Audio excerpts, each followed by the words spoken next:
இன்ஸ்டால ஒரு ரீல் பார்த்தேன். அந்த ரீல்ல ஒரு ஸ்டோரி நான் பார்த்தேன். அது உங்க எல்லாருக்கும் ஷேர் பண்ணணும்னு ஆசைப்படுறேன். ஸோ இந்த வீடியோ மட்டும் கொஞ்சம் ஃபுல்லா பாருங்க. அதாவது ஒரே நேரத்துல 2 விதை விதைக்கப்படுது. அதுல ஒரு விதை மட்டும் யோசிக்குது. என்னன்னா, இந்த மண்ணு தான் நம்மளுக்கு சேஃப் ஜோன், கம்ஃபர்ட் ஜோன். இதை தாண்டி நம்ம வெளியே போயிட்டோம்னா மழையை தாங்கணும், வெயில தாங்கணும், புயலை தாங்கணும்.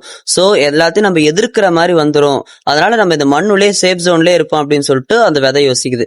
இன்னொரு விதை என்ன பண்ணுது, மழை பெய்யுது. அந்த மழையை வாய்ப்பா பயன்படுத்தி முளைச்சு வெளியே வருது. வெளியே வரது மட்டும் இல்லாம மழையை தாங்குது, வெயில தாங்குது, புயலை தாங்குது.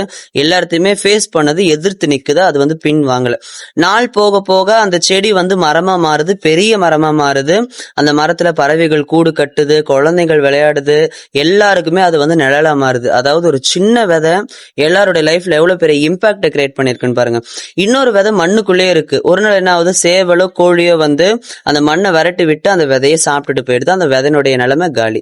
சோ இதுல இருந்து நம்ம என்ன தெரிஞ்சுக்கணும் அப்படின்னு பாத்தீங்கன்னா, நம்மளுடைய சேஃப் ஜோன், நம்மளுடைய கம்ஃபர்ட் ஜோன்ல எந்த விஷயத்துக்குமே நம்ம இருக்கக்கூடாது.